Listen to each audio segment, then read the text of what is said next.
Am I the a-hole for telling my daughter that unless she extends a personal invitation and accepts my live-in partner as family, that I will not attend her wedding?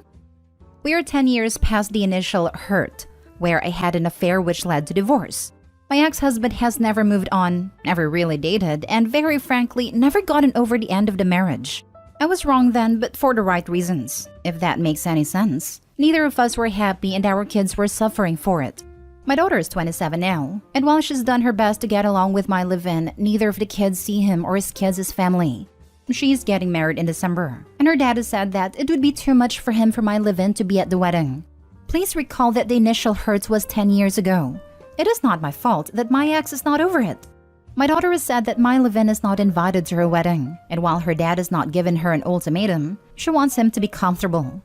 To me, this is ridiculous. My live-in has been part of her family for 10 years. He has loved and provided for her in every way he can. I have told her that she needs to extend to him a personal invitation as a member of the family or I will not attend.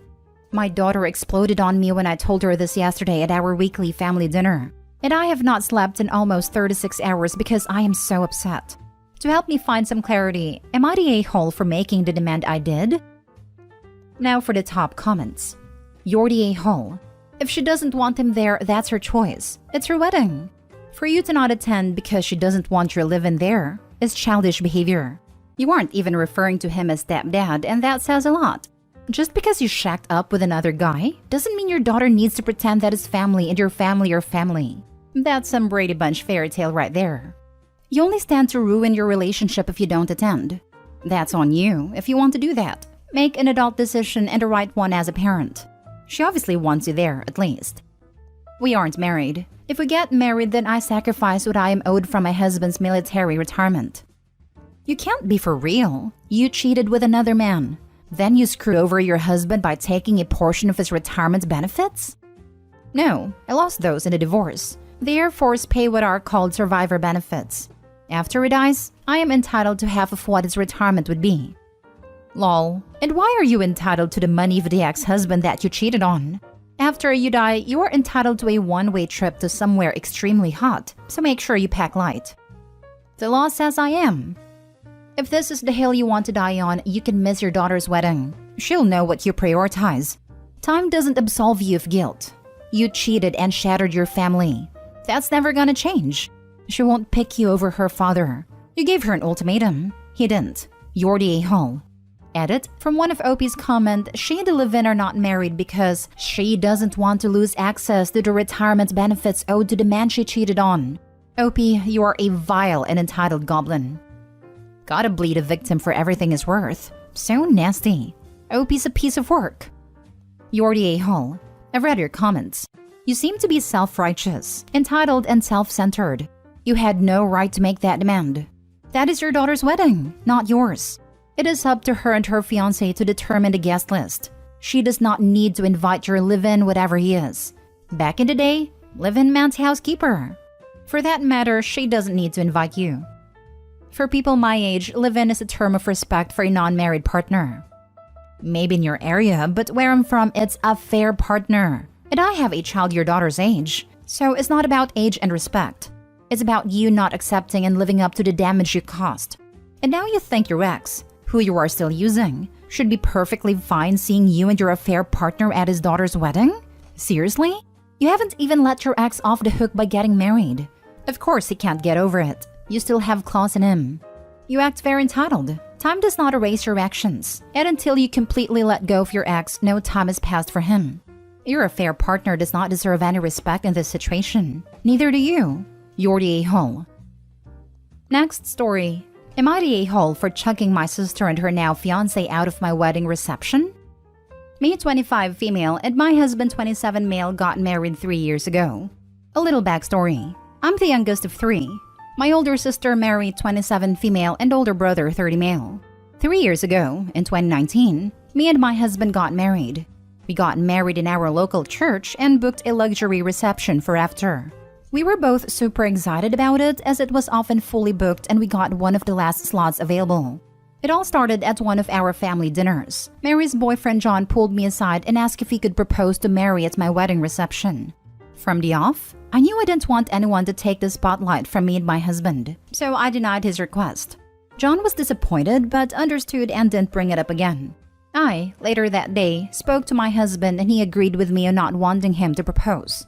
Skip to a week before the big day. I went to Mary's house to talk to her about the wedding prep. Looking back, John seemed very interested in our conversation.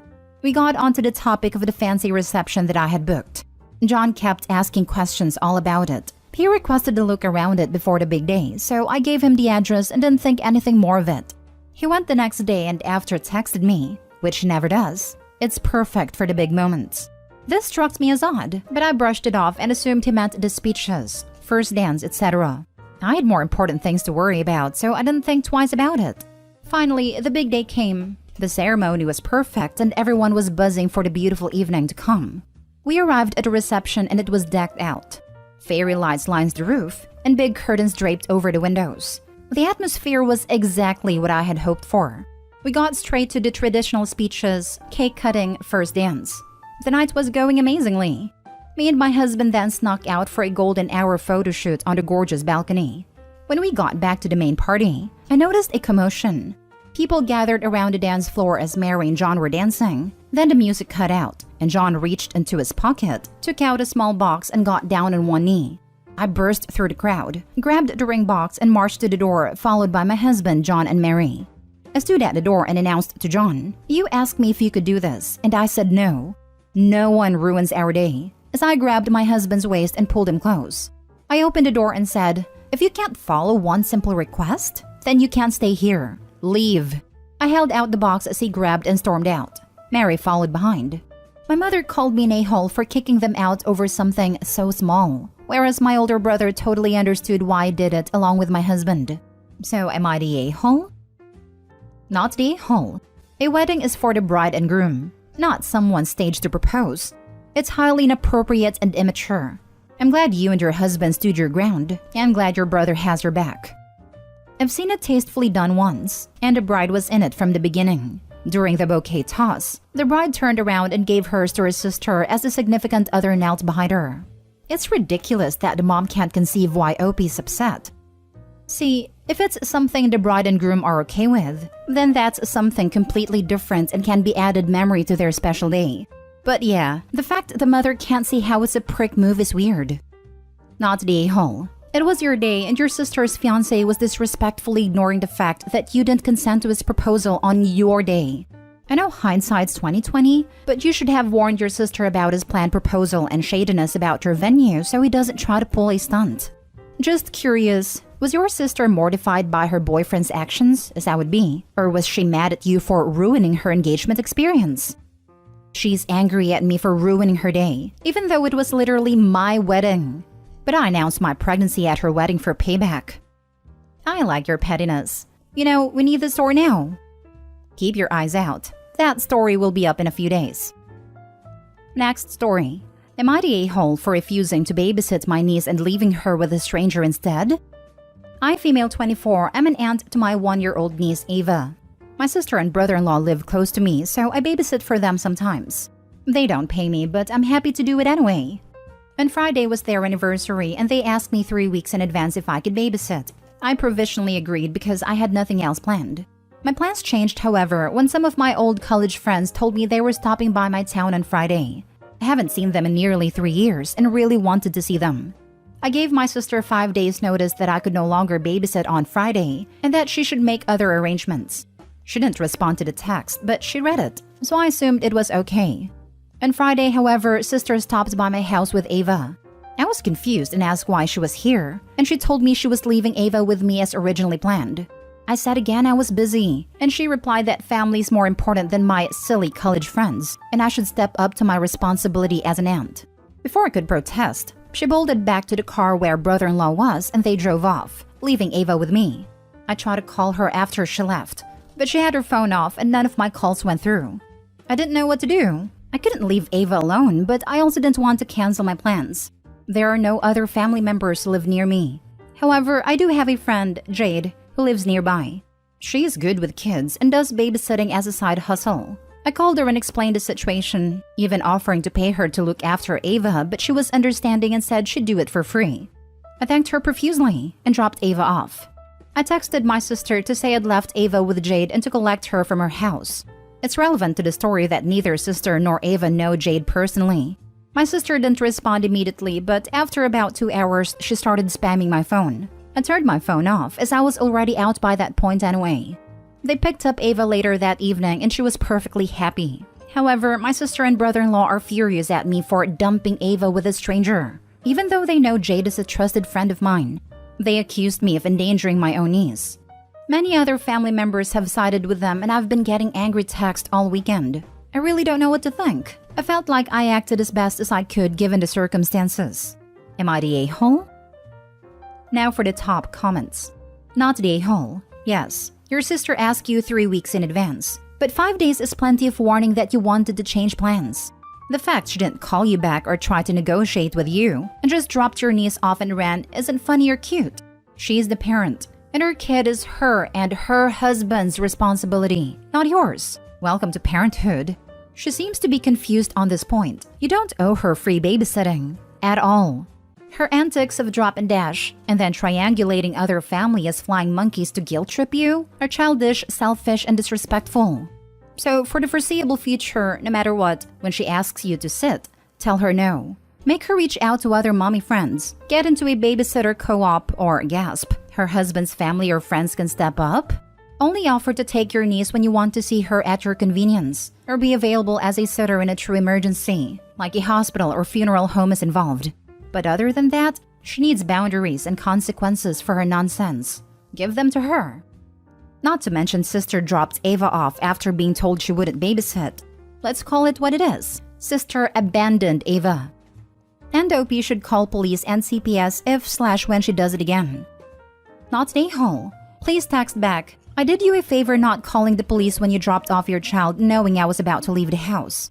Next time, I'll just call the police so your child won't be traumatized by being babysat by one of my friends.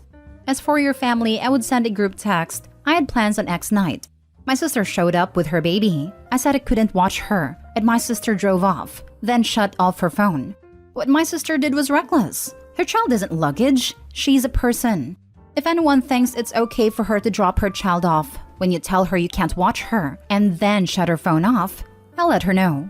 That way, you guys can always make sure your plans are free, knowing she can come by at any time, and then shut off her phone so you can't reach her in an emergency. You've worded this really nicely. I haven't really responded to any of my family yet because I don't have the energy. But when I do, I'll definitely consider using some of these points. And I did in fact consider calling the police. If Jade had not been available, I probably would have, because I'm sick of being walked on by my sister and yielding to her demands. I'll make it clear that in the future, I will take a harsher approach. Thanks. Last story. Am I the a-hole for not canceling dinner with my son's former best friend, her fiancé, and her daughter? My son Jacob, 20, was best friends with Emma, 21, from kindergarten through 8th grade, 5 to 14 years old. Emma had a bad home life and practically lived at my ex-wife's houses. She was a very kind, smart, driven, and well-behaved kid, and we loved having her over. Both my ex-wife and I considered her to be the daughter we never had. In the middle of 8th grade, Jacob asked Emma out, and she ghosted him. We still helped her out by driving her to and from school. We lived almost 5 miles away from their school, and if we didn't drive her, she'd have to walk. Giving her lunches and sending her home with another meal after school against Jacob's wishes. Emma was removed from her parents' custody in the summer between 8th and 9th grade, and we haven't seen or heard from her since. I will admit that both my ex-wife and I were a little heartbroken because she was practically a 4th child to us. I moved last year to a city maybe 4 hours away from my old house. I was at a grocery store on Friday and Emma was there. We started talking and it sounds like she's doing very well for herself. She is in school to be a nurse and is a teaching assistant at a preschool in the meantime. She has also a 2-year-old daughter and is engaged. I told her I'd love to catch up and invited her over for dinner the following day. She said she'd have to make sure her fiancé could stay with her daughter, but we traded numbers and she texted me that day saying she could come over. At dinner, she apologized for what happened with Jacob and explained that he had been harassing her for months before asking her out and was too scared to say no. It does make sense looking back, because that year she was always very on edge and started to keep a distance from Jacob. Nothing ever happened at the house, so I assumed it was a problem with home and hormones. She's coming again this Sunday with her daughter and fiancé. Jacob called me today and said he's going to visit this weekend. His school is only a 90-minute drive from my house. I said, okay, and told him that I ran into Emma the other day and that she's going to come for dinner with her daughter and fiancé on Sunday. He told me to cancel the dinner because he was still mad about 8th grade, then proceeded to call her a loose woman for having a kid at 21. I said I won't cancel dinner, and that I heard her side of the story, and I think he's in the wrong and I can see why she ghosted him. Jacob said either I canceled dinner or he won't visit. And when I said I won't cancel dinner, he called me a crappy dad for taking her side and hung up on me. Now I want to know if I was the a-hole. Nope, not the a-hole. If he can't get over a rejection from nearly a decade ago and from middle school, the problem lies with him. Not the a-hole. Your son is still upset about a crush from middle school and is projecting his anger onto you. I am very concerned about the fact that he issued an ultimatum, which removes all possibility of compromise. He asks you to choose between rejecting him and accepting her or vice versa. Ultimatums like this leave no room for compromise and suggests he may need some emotional growth, and he may need assistance. I'm going to ask his mom to try to talk some sense into him. I mean, you probably don't even need to ask her. Just tell her the details of the conversation as a whole, and I'm betting since you were both fond of Emma, she will see his behavior's messed up and will address it. I'm glad you're not permitting this stuff. If you'd known about it when he was younger, then that might be the only scenario where you'd be the a-hole. But you're doing a good job at handling it in this case, I think. Not the a-hole. Am I the a-hole for not wanting to stop my stepdaughter from calling me mom? Little backstory. I, 29 female, have been with Eric, 32 male, since almost 12 years. When I met him, he had a daughter Lisa who was 3 at a time, and is now 14. Her mom left when she was only 1. I helped him raise her, and when she was about 7 years old, she started calling me mom. We had a conversation about it with Eric, and we agreed to explain to her that I was not her real mom, but that didn't have to stop her from calling me mom. She understood and kept calling me mom. A little less than a year ago, Lisa's mom, Mary, reached out to Eric and asked to be back in her life. He accepted under some conditions. She would start by visiting on weekends only, to not rush Lisa, and it had to be at our house. It always went well, so we then allowed her to take her to hers on the weekends. All 3 of us eventually told her that Mary was her real mom. She took it well and was happy. Recently, after dropping Lisa off, Mary texted me and told me that since Lisa knew who her real mom was, I should make her stop calling me mom because it was confusing her. And because of that, she was calling her real mom by her name. I said I had no control over what Lisa called her, that her comeback was still recent, and she should give her time before expecting anything from her. She said that I was selfish and deliberately preventing her daughter and her from forming a real mom-daughter bond. I only replied that Lisa would start treating her like her mom when she'd feel ready to, and that once again I wouldn't push her to do anything. I talked about it with Eric, and he told me that he understood both sides, as it probably wasn't easy for Mary either, especially seeing her daughter call another woman mom. I also confided in my mom, and she kinda said the same thing, and that it was costing me nothing to take a little step back and give them a chance to form a real mother-daughter bond.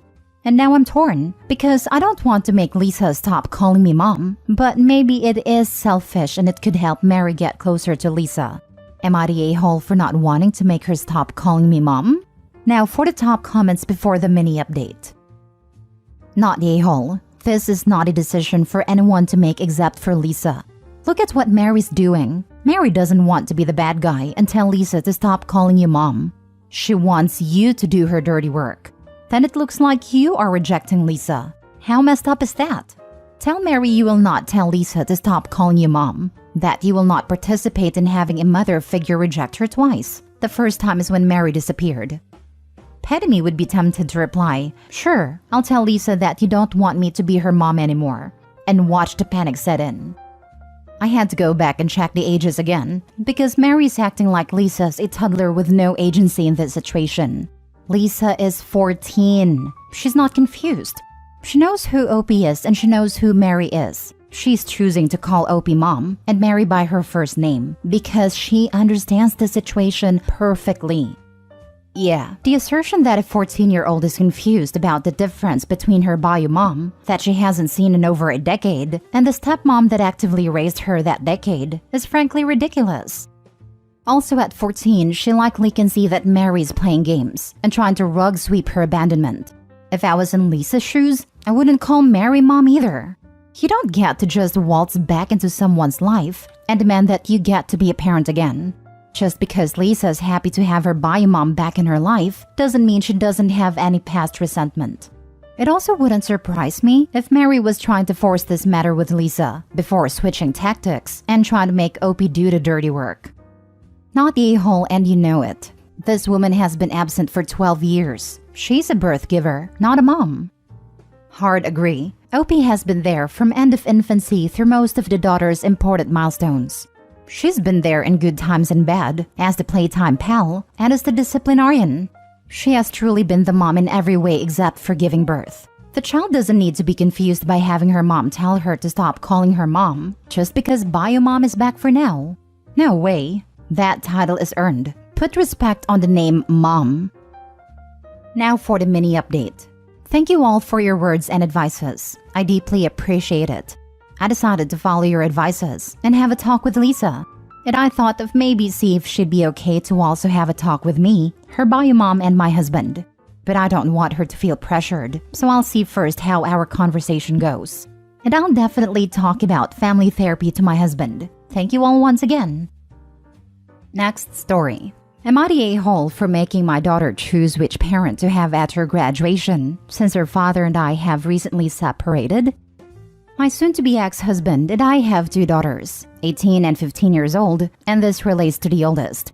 We're separated and have been for the last month. The girls mostly stay with me since I'm keeping the house, but they're free to spend time with either of us as they choose.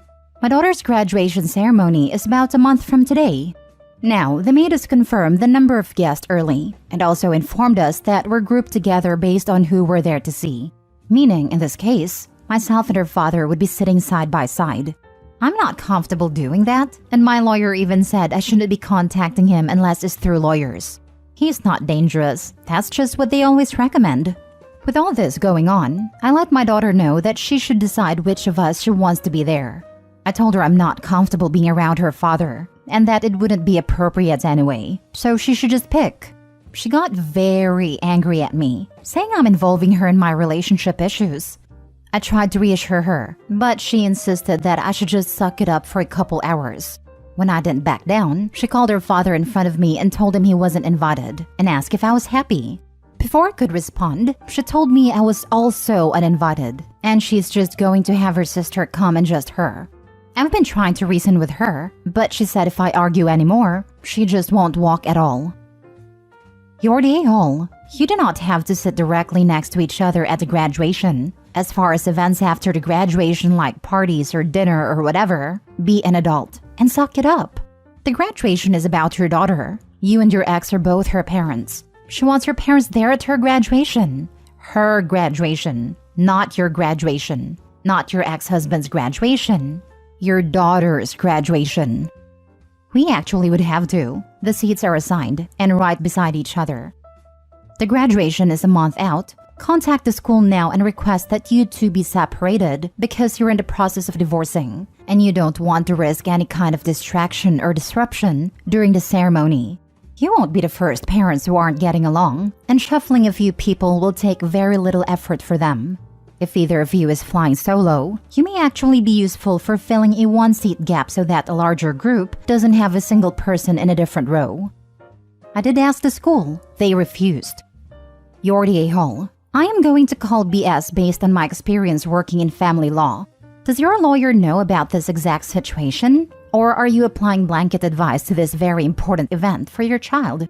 Unless one of you has been seeking an order of protection or something, there is no reason why you would be advised not to be a big kid for a day in the best interest of the child. Which, I remind you, is the literal legal standard in family court regarding any parenting issues. After a large part of 3 decades as a family law legal assistant, I will bet you my shoes that Opie did not bounce this off their attorney. Because any attorney that told Opie to tell daughter to choose and then have the kid tell other parent they can't come would be violating about 12 different standards of practice, at least here in my state.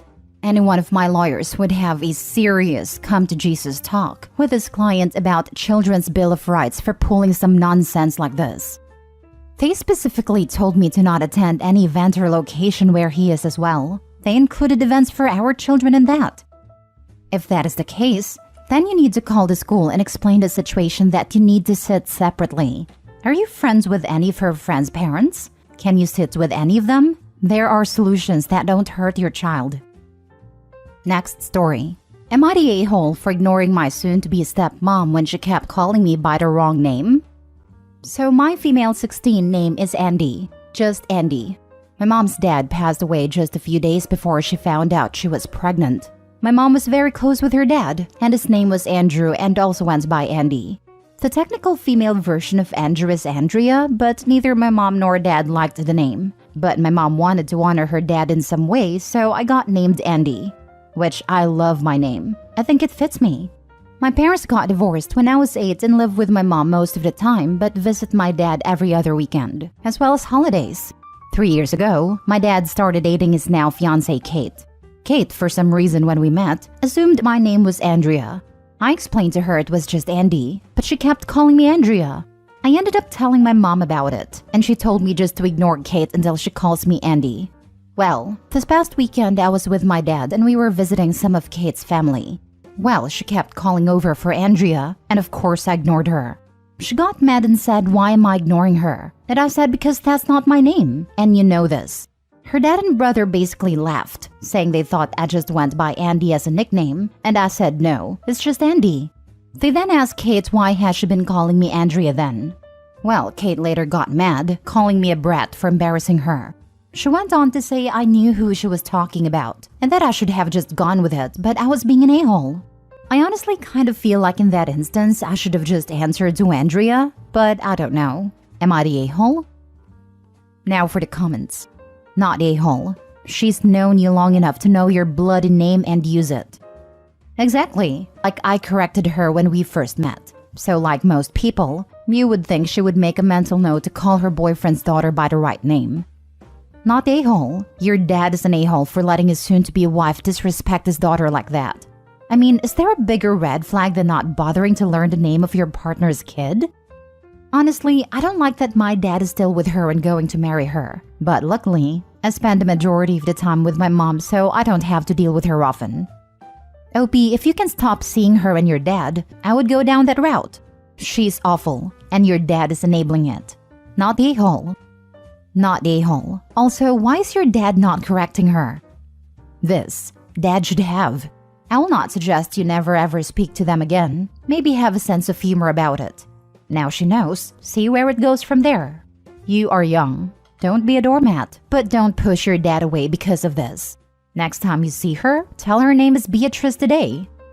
Not a-hole. Start calling her Caitlin, Catalina, Katedid, Katie, Kitty, Cat, or anything other than her real full name. In this example, presuming that Catherine/Catherine is her full version of Kate. Remix is needed. It's funny that Kate goes by nickname, but insists on making up a longer version of Opie's real name. I have a cousin whose legal name is a nickname, and kind of a stripper name, and she always wished she had something more formal to use for business. However, we would never disrespect her by making something up without her permission. Last story. Would I be the a-hole if I stopped paying for my niece and nephew's private school fees? I am in the incredibly fortunate position to be in a substantially better financial position than my brother and sister-in-law. They have 3 school-aged children, including one who is on the autism spectrum and attends a special needs school. All 3 children are enrolled in private schools, but also happen to live in areas with at least decent public options. Although I'm unclear about options for my autistic niece. My brother and sister-in-law own a small number of hotels, and were doing quite well financially, until COVID hit, with no real recovery in sight as small business owners. They're currently looking to sell the business. It is also worth noting that they are property rich, with multiple houses, just cash poor. In mid-2020, they reached out and asked if I could pay the private school fees for their kids. I have been very happy to do this, and over the past 3 years, this has amounted to gifting them $100,000 to date. My brother claims it's a loan, but in my head it's truly a gift. If he never pays me back, I would be perfectly okay with it. I feel like if you lend money to family, you have to be prepared and okay with the idea of not getting paid back. so I'm already mentally prepared when I agreed to this. It's generally never been a big deal about this, mostly because I've been genuinely happy to do it. This is not the problem. The problem is that they keep asking for money. My brother recently called me up, asking for me to pay for the next school year for them as well. I can afford it, but it is reaching a pretty material amount to me. I'm not made of money either. I also worry about the moral hazard that this creates, where they assume I will just subsidize their lifestyle indefinitely. I think they are relying on me to defer making some hard choices in their lives and personal finances. For example, selling one of their extra houses, or maybe considering public school choices if they truly cannot afford private school. I also admit being a little annoyed that they went on a 3-week family holiday in Florida last year while still asking me to fund school. On the other hand, this really speaks to the life outcomes of my niece and nephews. I love them dearly and want the best for them. While I might choose to continue the arrangement, and I realize that would be just my choice, what are my moral obligations here? Would I be the a-hole if I gave them a clear timeline, like one more school year to be funded by me, so that they have enough time to plan ahead and make some thoughtful decisions about their personal finances and priorities? It also feels like just yanking the rug out from under them would be the wrong decision. Or would I be screwing up my niece and nephew's lives by playing the moral high ground with my brother and sister-in-law? Not the a-hole. You are not yanking the rug out from under them if you have a conversation with them about it. You mentioned giving them a timeline. That is perfectly reasonable. It seems like they are taking advantage of you, especially given the 3-week vacation. While it may be uncomfortable for them to take a loss by having to sell some of their property, that is life, especially when it comes to finances. Not every investment is going to be a winner. At the end of the day, they are responsible for raising their children.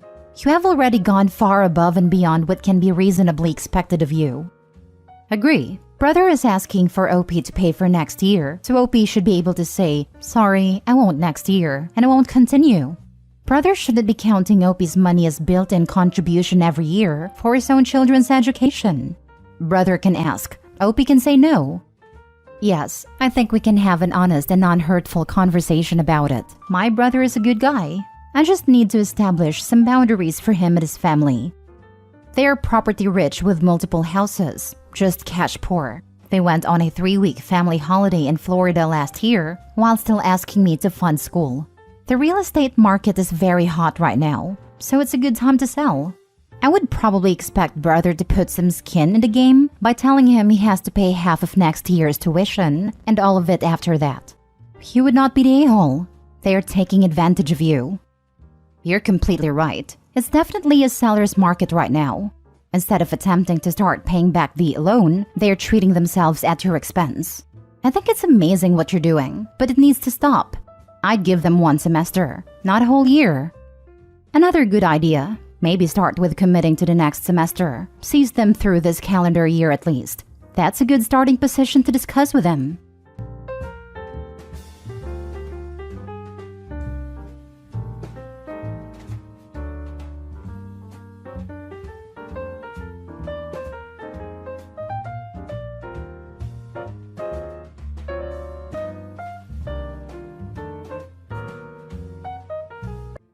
Would I be the a-hole if I don't share my inheritance with my half-siblings? My father, 63, left my mom, 62, when I, 37, was 10 years old, because he was having a baby with his then-girlfriend/now wife, 50. My mom was a stay-at-home mom. I didn't finish college because she had gotten pregnant with my older brother, 42. My father was an idiot who made a divorce as horrible as possible for my mom. We ended up moving in with my paternal grandparents. He was their only child, and they were disappointed in him. They helped my mom go back to school, and once she finished school, she wanted to pay them back, but they wouldn't let her. They also basically disowned my father. He was invited over for Thanksgiving and Christmas, but that was about it. They did love their other grandchildren, though. They always provided gifts and contributed to their education. My grandmother passed away a few years ago from breast cancer, and my grandfather passed away last year from complications related to COVID, and he left everything to my brother and I. It wasn't a huge estate, and it's not life-changing money because both my brother and I are well established in our careers. They left my father $500, and the lawyer explained that it was a way of avoiding him being able to challenge the will. They also left each of my half-siblings $10,000. My brother and I each got over $100,000. My grandfather said that since my brother and I had grown up without a father by his choice, but his other children had, then he felt this was fair. He also left my mom his house and some money. She had been taking care of them for a long time and they never stopped thinking of her as a daughter. My father approached my brother and I recently, saying that his other kids are struggling with their finances and that we should split everything with them since we really don't need the money. He also tried to get my mom to renounce her inheritance, but she just laughed in his face and asked for all the child support he owed. I get that it's not my half-siblings' fault, but they had a dad to take care of them growing up, and we didn't. So neither my brother and I agreed to share. Now my father, his wife, and all my half-siblings are calling us a-holes for being so greedy and not helping them through the hard time they are going through. Am I the a-hole? Edit. Yes, $100,000 is a lot of money. When I said it wasn't life-changing, I meant that I would still have to work for a living and we would still have to save from retirement. Now for the top comments. Not the a-hole. You know that your sperm donor isn't going to leave you or your brother anything when he does. Your grandmother and grandfather loved you and wanted to help you guys. And I'm glad your mom had their support. They sound like wonderful people. They were. My grandfather taught us more about being men than my father ever did. And my mom was in the hospice with my grandmother when she passed away. They loved each other very much. Think about it this way, OP. Your father wasn't only physically present for his younger children, he was financially present too. Every dollar that should have gone to child support for your brother and you was kept by him to raise his other kids. In that way, you've already given your half-siblings tens of thousands of dollars that were rightfully yours. Your grandparents were righting a historic wrong with their own money, even though the wrong was not theirs. It was both fair and thoughtful of them to do. I'm sorry for your loss. This is a very good way to look at it. According to an article in the Washington Post, the average annual cost of caring for a child in the US is $17,000. It checked out when you were 10. Even if you allow for part of that $17,000 a year being your mom's share of the costs of raising you, when considering the $10,000 gift to the half-siblings, seems like you broke pretty even. Not the a-hole. You don't owe your half-siblings anything. This is your grandparents trying to do right by you after failing to raise a son that would. Your grandparents sound like wonderful people, and I'm sorry for your loss. Thank you. This money was an apology from your grandfather that the kid raised turned out so lousy. Half-siblings don't deserve anything more than they already got from the grandfather. Also, you know for sure that if the situation was reversed, none of them would give you a dime. Next story. Am I the a-hole for not giving my sister back to my dad? I, 28 female, have a pretty messed up family dynamic. I'm the oldest of 5. Then there's my little sister, Jenna, 16 female. Then 2 boys, 14 and 12. Then another girl, 9. Our mom blatantly favors the younger 3. I moved out when Jenna was 4, but I've always babysat her. She slept over at least 1 weekend a month, and we talked every day. Both boys have a learning disability and anger issues. The youngest girl is just a brat, and I don't speak to any of them. My mom enables all of them. Then there's my dad. He's spineless, but he is sympathetic to Jenna. Around 18 months ago, my dad called and asked if I could take Jenna, then 14, for a few months.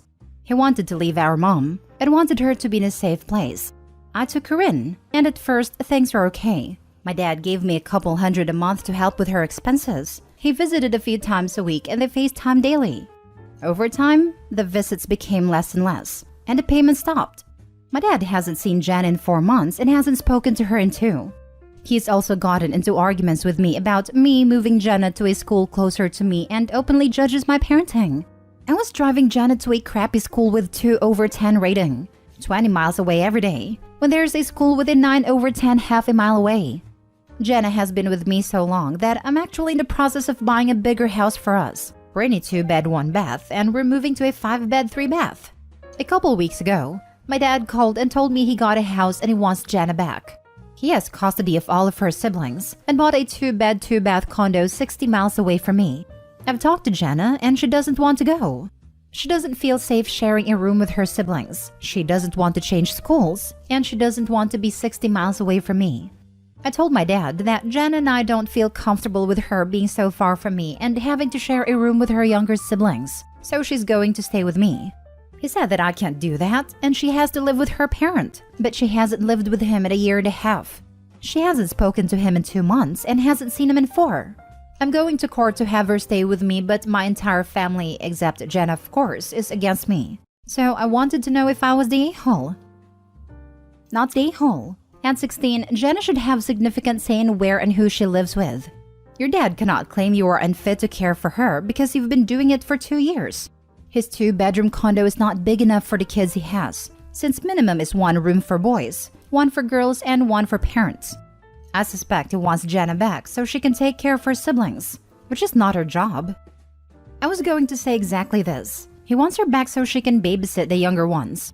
You have a super strong case in court, and she should have a say in who is her caregiver. You're not the a-hole, and I'm so happy Jenna has you looking out for her.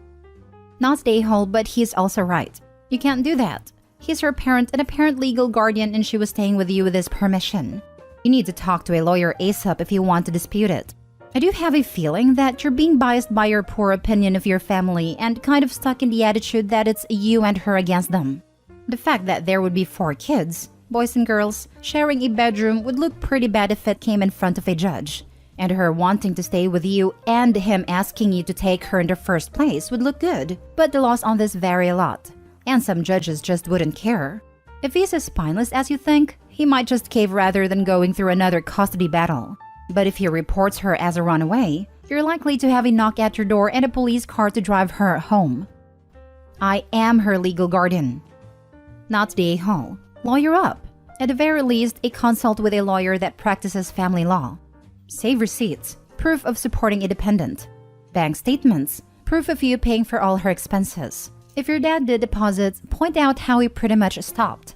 Letters from teachers. Establish a link to stability. Possibly get old school records of her grades improved. Letter from your mortgage company and or credit report. Proof of financial stability and the ability to support both you and her.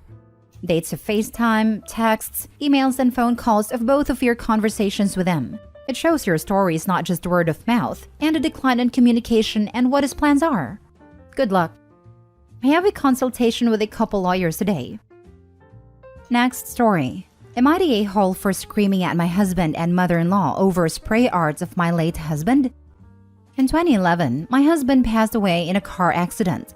He was with our eldest son, who fortunately survived with minor injuries. The accident and his subsequent death was extremely unexpected, and it really hit our family hard, but mostly my son as he watched his father die. One of my son's favorite hobbies was street art and spray painting. His dad got him into it, and he'd been doing it frequently before his passing. Afterwards, he stopped.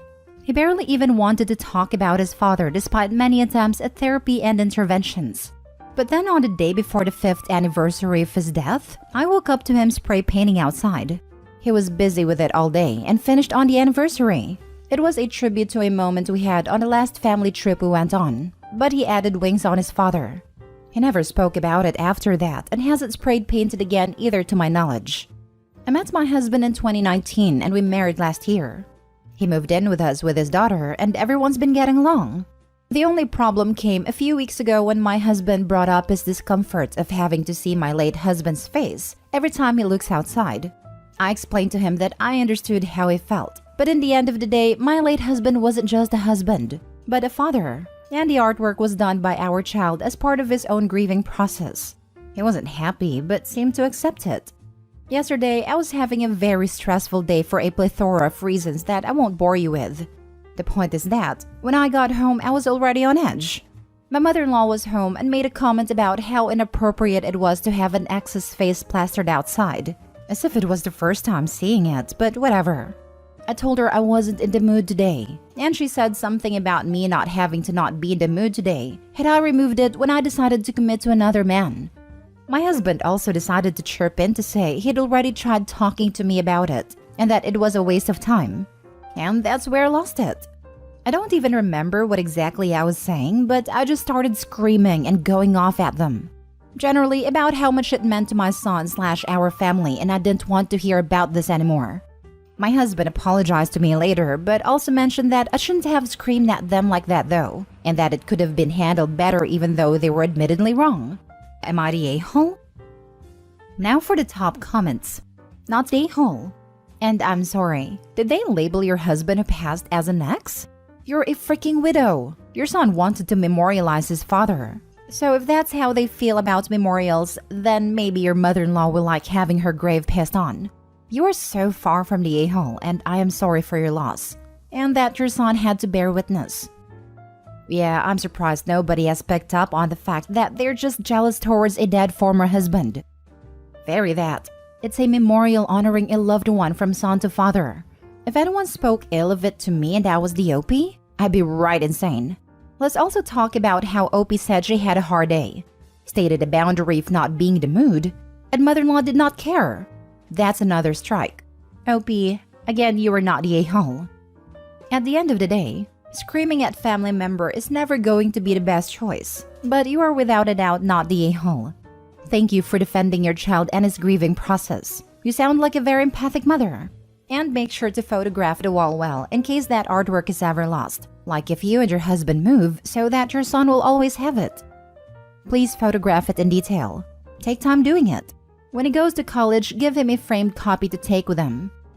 Not the a-hole. They chose not to listen when you weren't screaming. Apparently, the only way for them to listen to you is when you're out of patience.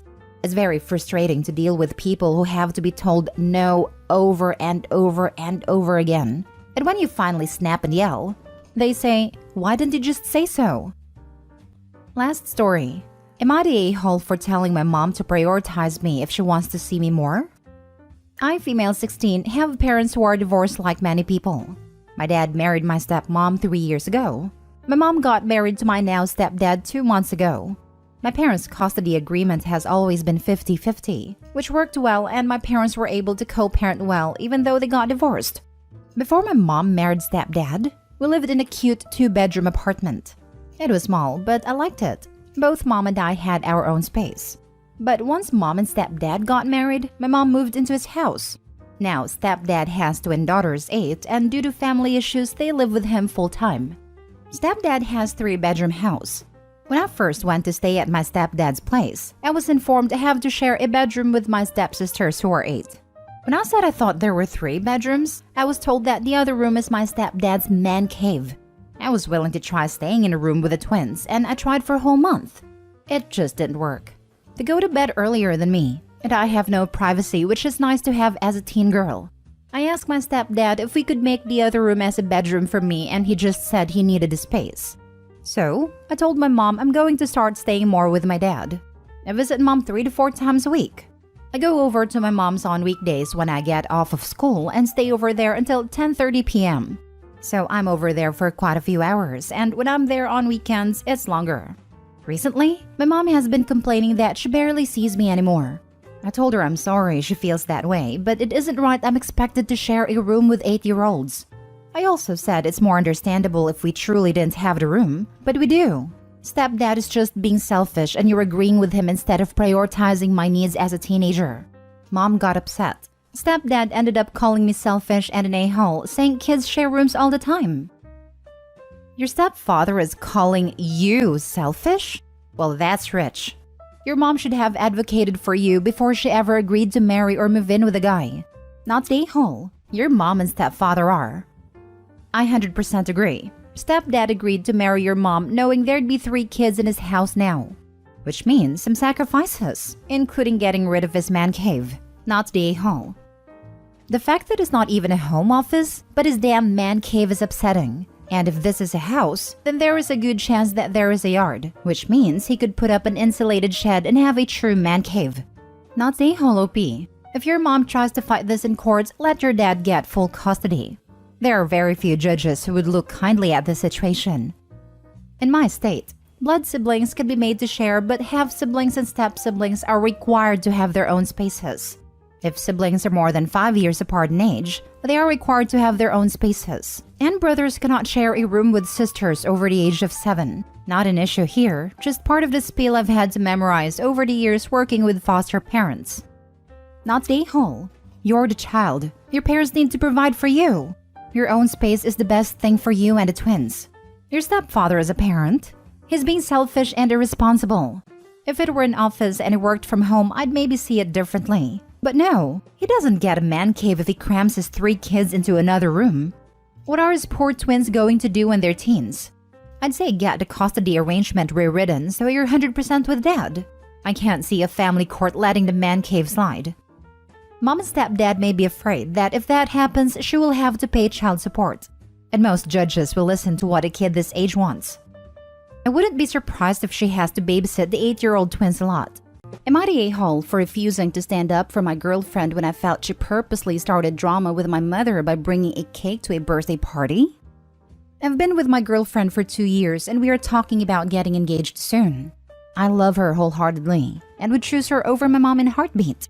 They don't get along at all, so it's come up plenty of times and I think I have done a good job of siding with my girlfriend. They just flat out don't like each other, but they also seem to have some rivalry going on. My girlfriend has confided in me that she feels like she can't win. They're both guilty of being competitive, but she feels my mom has a lot of stuff over her. I of course don't agree, but it bothers her. My mom is a really good cook, but her baking is just okay. She can't decorate the cakes at all, and my girlfriend recently discovered this. My mom's fiancé had a birthday and he wanted a banana cake with honey cream cheese frosting. My mom made it and it wasn't great looking. Tasted good though. My girlfriend made the same cake but decorated it beautifully and decided to bring it to the party. It was a work of art, but I told her she was just trying to steer crap, and I didn't want her to bring it. She decided to bring it anyway, and I didn't stop her. When we got there, my mom saw her cake and didn't look happy but didn't say anything. My mom's fiancé just flat out refused to touch my girlfriend's cake. I think he told other guests to do the same because no one would eat it. I took a big piece and praised it, but she was clearly upset. She went over and tried to pressure him to eat it, and honestly, he was pretty rude. He told her he sees through her. He isn't going to touch her cake. But if it makes her feel better because she found one thing she is good at, to take the win. He thanked my mom for his cake, kissed her, and then told my girlfriend she was bothering him and to get out of his face. I didn't do anything in that moment. She later asked me to talk to him and I declined. I said she brought the cake to steer drama, so I think his reaction was okay. She teared up a bit and said he was really mean and I need to say something. I still refused. And when we left, I said goodbye, thanked them for inviting us, and was just normal.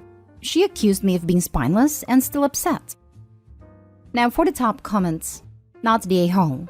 Your girlfriend was way out of line. And I don't care how rude mom's fiancé was to her. He was just exactly perfect in what he did for his love. Your girlfriend does not deserve a win for trying to one-up your mom at her fiancé's birthday. She's gross, and I have some ideas about why your mom doesn't like her. Yes, I mean the girlfriend is a massive rude a-hole here. But this is outrageous. Trying to upstage the birthday boy's fiancé, as in the hostess, by bringing in a fancier version of the cake and even trying to pressure people into eating it, and then acting like she's got any right to feel hurt because people were mean, as in called her out on her outrageous nonsense, instead of embarrassed and mortified because what the heck was she thinking? Not the a-hole OP, but your girlfriend is not right in the head.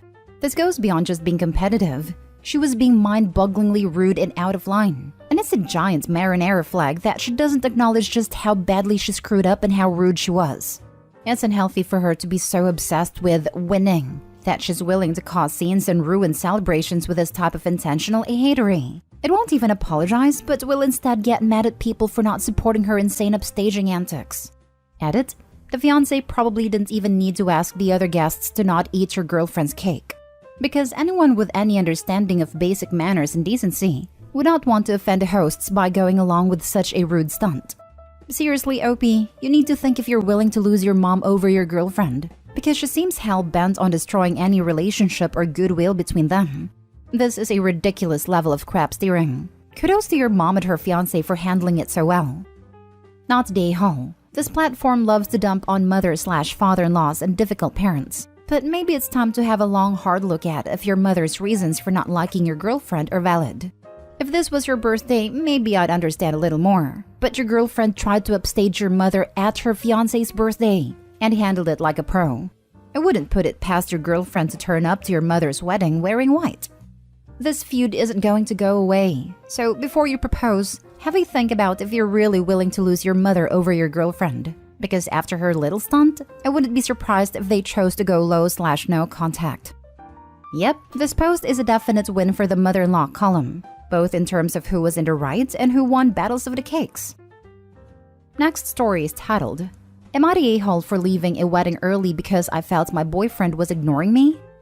My boyfriend, 28 male, and I, 26 female, have been dating for almost 4 years. This past weekend, we attended a wedding for one of his close friends. My boyfriend was a groomsman. It was a pretty big wedding. About 200 people.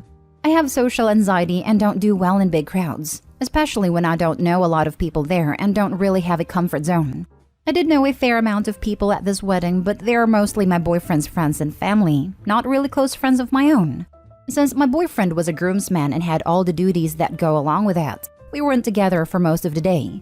He had to go to the venue a lot earlier than I did. I wasn't going to just sit around the venue waiting for the ceremony to start, so I hung out at our hotel. I did talk to him for a few minutes before the ceremony, but after that, I barely saw him the entire night. The wedding party was seated at a separate table for the reception, so I was seated with other significant others that weren't at the wedding party.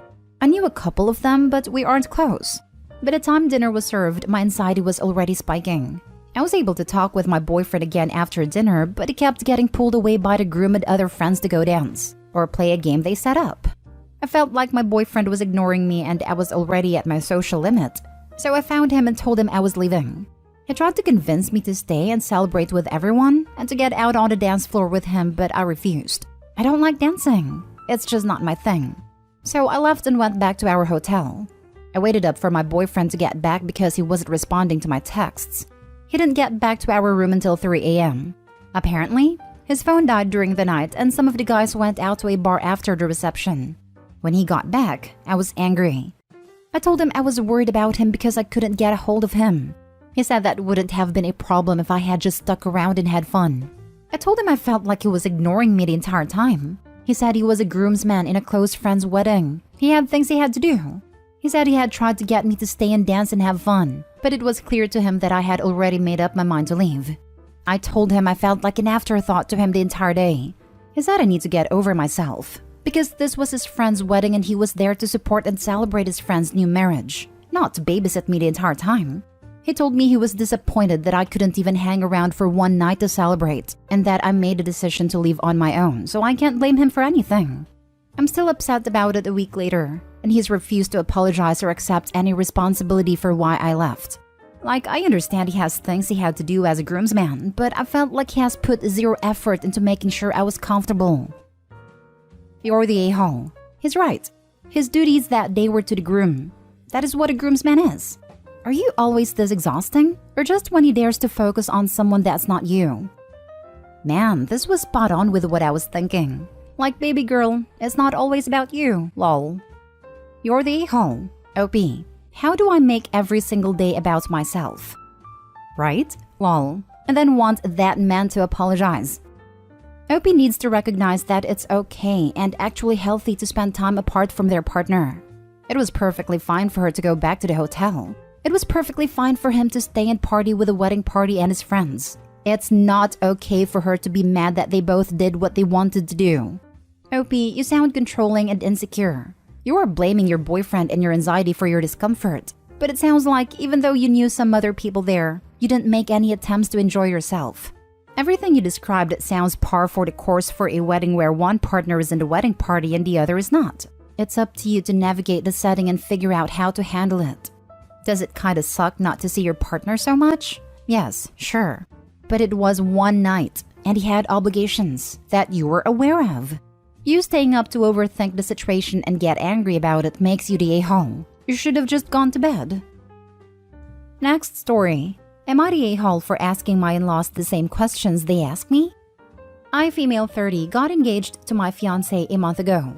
My in-laws, especially mother-in-law, are the type of people that ask a lot of questions. Personal questions at that. Their questions tend to be hurtful sometimes, but I try not to get easily offended and mistake it personal. But those questions are getting out of control. Instead of lashing out and being rude, I've decided to answer these questions by turning it back on my in-laws and asking them the same questions they ask me. For example, whenever my fiancé and I are visiting, my sister-in-law would ask, "Hey, when are you going to lose those pounds?" I go, "When are you going to lose those pounds? You've put up a lot of weight recently," while pointing at her eyes wide open. She would then get easily offended. Father-in-law would ask, "When are you going to get your own house?" I go, when are you going to get your own house? Aren't you 73 and still paying rent for your house? They live in a rental house. He gets highly offended. Brother-in-law would ask, when are you going to get married? I go, when are you going to get married? You don't even have a girlfriend yet. They've obviously picked up on my vibe, but the blow-up occurred last night when my fiancé and I were at their house for dinner. Mother-in-law looked at me while I was eating and went on about kids and grandchildren. She then asked, when are you going to start giving us babies? My fiancé looked at me with an, oh boy, type of way. I felt no hesitation. I looked at her and said, when are you going to start giving us babies? That's what I want to know. The table went quiet, though some family members laughed. Mother-in-law and her daughter and husband made all types of angry faces. Then dinner was over. I got scolded by my fiancé on the way home, telling me I was being rude with the way I talk back and respond to his family's innocent questions. Yeah, questions they've already asked 1,000,000 times before. Hard eye roll. But whatever. We got into an argument and he then looked at me and said, why are you being hostile? I said, why are you being hostile, getting in my face and yelling? He yelled at me again, saying I'm driving him crazy and called me childish and immature, then stormed off to the bathroom. Am I the a-hole really? Now for the top comments. Not the a-hole. This is hilarious. Your in-laws are being rude, and at this point should be able to predict how you'll answer these questions. Does your fiancé really not think they're being invasive?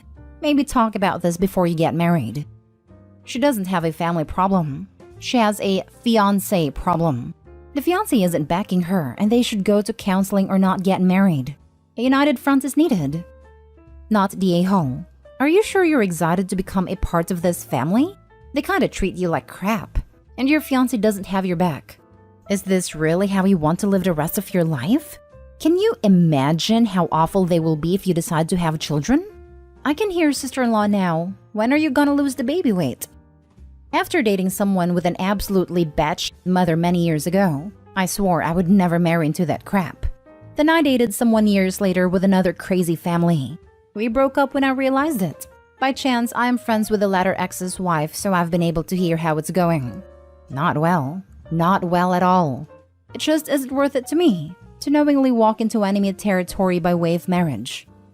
I'm lucky enough to have in-laws who treat me as their own child, and a husband that has my back in every situation.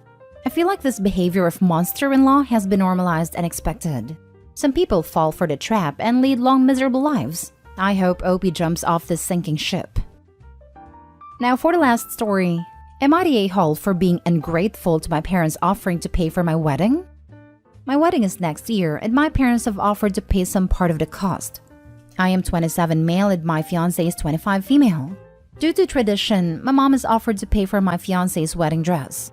They've also offered to pay part of the reception costs.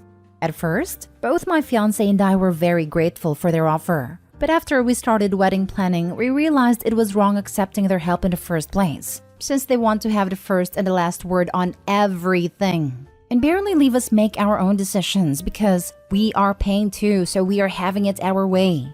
The thing is, they're not the only ones paying.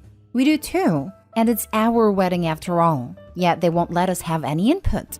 Whenever we suggest anything different than what they like, they threaten to pull away their contribution unless we do as they say. When my fiancé started going wedding dress shopping, my mom is mad that my fiancé wouldn't pick a vintage second-hand wedding dress and wanted a new one. When I told her she's the one who'll wear the dress, so she's the only one who has a say in what kind of dress she'll get, my mom said, I'm paying for that thing, so no, she's not the only one who decides. For the reception, they wanted us to cut down our guest list so they could invite more of their friends. Again, their argument was, we are paying, so either you do as we say or we pull away the money. My fiancé and I even tried to compromise with them, yet they didn't accept any alternative they were not fond of. After 1 month and a half of wedding planning, my fiancé snapped and said she'd rather get married and have a reception at Burger King than have my parents dictate our entire wedding using their money as a means to control us. And she was right. I told my parents to keep their money and how we don't want their contribution if it comes with so many terms and conditions.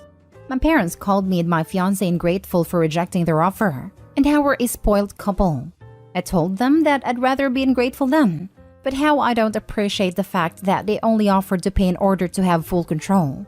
They should pay because they wanted to help us out from the bottom of their heart, not to have us as pawns. My mom and dad have since exposed our business to many relatives, and now everyone says how ungrateful we are, and how only someone spoiled and an a-hole would reject an offer like that and not accept to make some sacrifices. Not the a-hole. Helping people doesn't entitle you to be awful to them, and more people need to realize it. The parents have exposed their own version to the rest of the family. I bet if they informed them that the mother tried to impose her own dress choice onto the bride, opinions would soon change. Additionally, why/how are they calling them spoiled when they are refusing their financial help? Spoiled would be them requesting the parents to pay for everything and giving them some kind of messed up consequence akin to, "We'll pool our money." Like they won't be invited if they don't give money. Or if the parents weren't financially sound and the couple was demanding money or threatening no contact or some crap. In other words, the parents are projecting. They are the ones being selfish and spoiled while putting the blame of that on the couple.